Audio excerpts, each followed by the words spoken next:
Imagine two people standing right in front of you. They're looking you dead in the eye, and they are both telling these perfectly convincing, really heavily emotional stories. Right, and they both swear, like, with every fiber of their being that they are telling the truth. Exactly. But one of them is lying.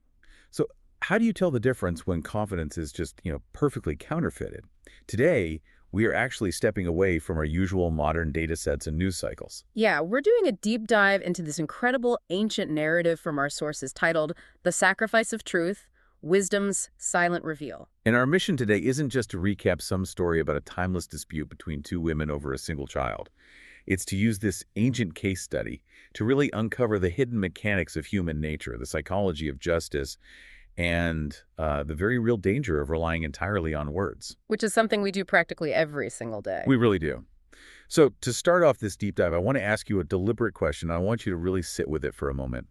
Can truth always be spoken, or must it be revealed? I mean, that is just the perfect question to anchor this deep dive because, we spend practically our entire lives relying on language to convey reality. Oh, absolutely. We operate under this collective assumption that if we just explain ourselves clearly enough or loudly enough or with enough passion, the truth will naturally become obvious to everyone around us. But the source text we are examining today just rips that assumption right out from under us. It really does. It presents a scenario where mere appearance and testimony are entirely weaponized. It proves that sometimes the truth isn't something you can just look at or listen to. It has to be actively and sometimes painfully uncovered. Right. And the narrative through line of this story begins right at the surface level of this intense dispute. Hmm. It forces us to ask if words and conviction are our primary tools for establishing what is true, what exactly happens when those tools completely fail us? Well, let's look at the setting. Okay, let's set the scene. We are in a bustling, chaotic, ancient marketplace. The air is thick with dust, it's super loud, and right in the middle of it all, a fierce dispute erupts between two women. And at the center of this argument is a single infant. Both of these women are claiming to be the true mother of this child. And here is the truly terrifying part. They both speak with absolute, unwavering conviction. Each woman tells a highly convincing, emotionally resonant story. Yeah, and the crowd gathers around them, the voices grow louder and louder, but the crowd is entirely paralyzed. Because of the sheer noise and the perfectly conflicting narratives, right? Exactly. No one can decide who is telling the truth. And, the psychology of that paralyzed crowd is incredibly significant here. Our source text uses this marketplace moment to highlight a fundamental flaw in human processing. Which is that words can deceive. Right. We are incredibly susceptible to the illusion of truth. The marketplace is the perfect metaphor for our modern public forums. I mean, think of a chaotic social media feed or a shouting match on a cable news panel. Oh yeah, the volume goes up, but the clarity goes down. The crowd gathered, the voices escalated, but the noise only muddied the waters. Volume and passion in the marketplace just did not equate to reality. When two competing testimonies are delivered with equal emotional intensity, it creates massive cognitive overload for the observer. Okay, let's unpack this because this hits on a really uncomfortable reality about how we operate in our everyday lives. Yeah. Why is it our natural human tendency to equate confidence with truth? It's a really great question. I mean, think about being in a corporate boardroom or watching a political debate. When two sides of an argument both sound 100% certain, conviction becomes a terrible metric for truth. It's completely useless at that point. Right. We see someone speaking without a shadow of a doubt, and our brains are naturally wired to think, well, they wouldn't be this confident if they were lying. But this story tells us that absolute conviction is sometimes just a really well-crafted mask. And the biology actually backs that up. The human brain is, it's fundamentally lazy. We rely on mental shortcuts or heuristics to make sense of the world quickly. So we just default to the loudest person. Sort of, yeah. When someone presents a narrative with absolute conviction, they offer our brains a shortcut to certainty. We gladly take it because ambiguity requires energy, and ambiguity is deeply uncomfortable. Wow. But here is the danger. Maintaining a lie actually requires a tremendous amount of cognitive load. You have to invent a false reality, remember the details, suppress the actual truth, and constantly monitor your audience to see if they're buying it. So in a noisy marketplace, the liar is actually at an advantage. Precisely. The chaos distracts the audience, making it easier for the liar to mask the subtle micro-expressions of deception with sheer volume and theatrical confidence. Both women knew exactly how to play the aggrieved mother. The standard tools of human justice had completely broken down.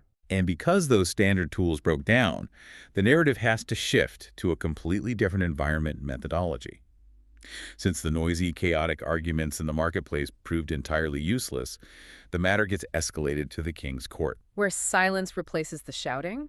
Exactly. The transition here is stark. The dust and the noise are gone. And critically, the text details how the king handles this. He does not interrupt the women. He doesn't start interrogating them or cross-examining their alibis. And most importantly, he does not judge immediately. Instead, he simply observes. Which brings us to a core principle of the text. Wisdom observes before deciding. Observation over reaction. Right. The king recognized something the paralyzed crowd did not. He understood that not all justice is visible at first glance. If he had acted like the crowd, he would have tried to parse the words, to look for a slight stutter, a bead of sweat, a crack in the armor of their stories. But he knows that when testimony is compromised, more interrogation just yields more rehearsed lies. Exactly. By refusing to rush to a verdict based on compelling stories, he created space for truth to emerge. But I want to look at our own behavior for a second. Why is it so incredibly hard for us to just sit back and observe like that? Oh, it's agonizing for most people. It is. In our own lives, we feel this immense, crushing pressure to make instant calls when presented with a problem. If a conflict arises at work or in a relationship, the instinct is to jump in, mediate, argue, or fix it right that second. We want to resolve the tension immediately. Yeah, but the king weaponized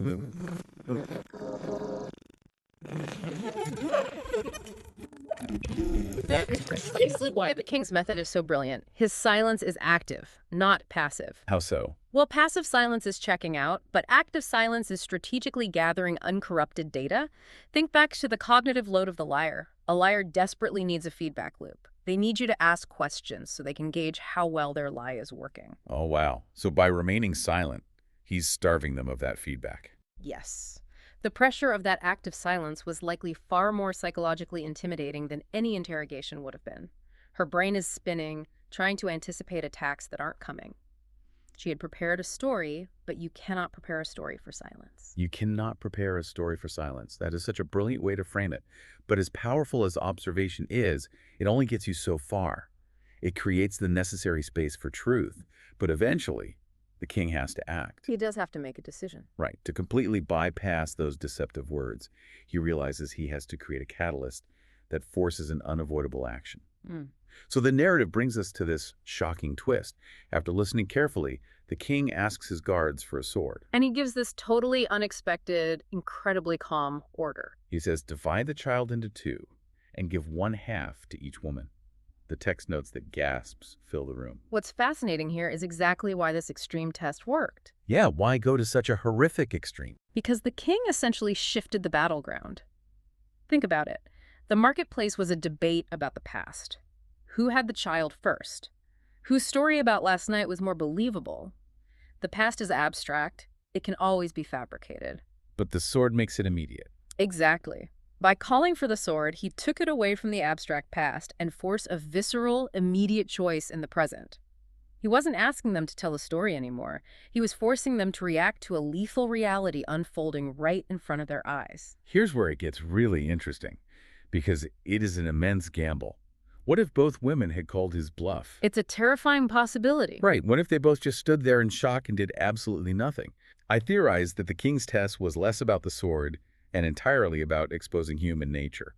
He was betting everything on the idea that actions reveal what words try to hide. And the science of human biology actually explains why it was a calculated risk rather than a blind gamble. What the king is actually doing is launching a targeted attack on their prefrontal cortex. The logical part of the brain. Right, the calculating part that crafts lies, maintains conviction, and worries about public perception. But when a sword is suddenly drawn and a life is threatened, the brain undergoes an amygdala hijack. The fight or flight response. Exactly. The amygdala, our primal emotional core, instantly overrides the logical prefrontal cortex. The stakes had to be life or death to break the deadlock of perfect conviction. The king created a catalyst so extreme that the calculating brain short-circuited. They literally did not have the processing time to invent a fake reaction. So the catalyst is dropped into the room like a bomb. And the resulting reactions of the two women highlight a profound philosophical divide between mere ownership and true love. This is the absolute climax of the narrative. The sword is drawn, and the reactions could not be more different. One woman remains completely silent. She essentially agrees to the division. The other woman, however, completely breaks. She cries out, begging the king to stop. Right, she says, "Do not harm the child. Let her have him. I will walk away." She offers to give up her entire claim, just keep the child breathing. And instantly, the king awards the child to the woman who stepped back. Which perfectly illustrates the thematic core of the source text. True love does not demand ownership. But let's look at the silent woman first. Her silence in the face of the sword is chilling. It really is. It reveals that her claim was never actually about the child's well-being. It was about possession, ego, and this toxic zero-sum mentality. She was willing to see the child destroyed as long as things remained equal. She wasn't fighting for her life, she was fighting for a trophy. Precisely. But the true mother, her reaction was purely protective. She was willing to sacrifice her entire claim, her very right to her child, just to ensure his survival. The true mother sacrificed everything. Which totally challenges our normal definition of winning a dispute.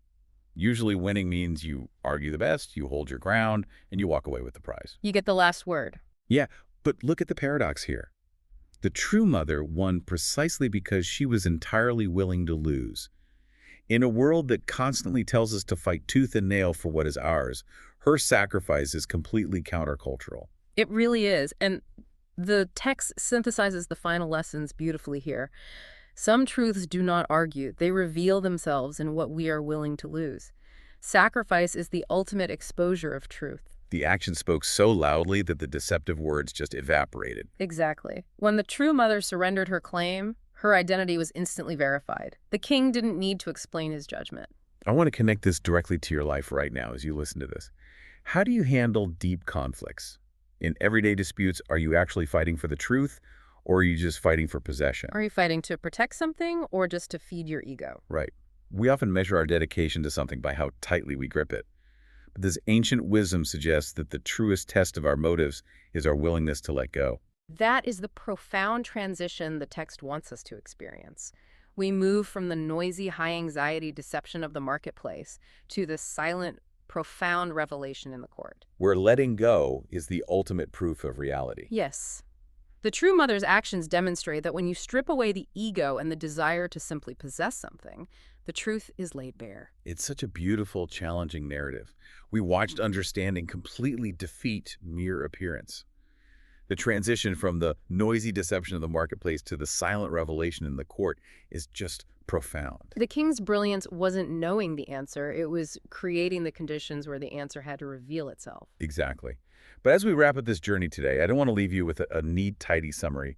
I want to leave you with a final, lingering question drawn straight from the text's continuation. So think about this as you go about your day. When faced with loss, do you hold on, or do you choose what is right?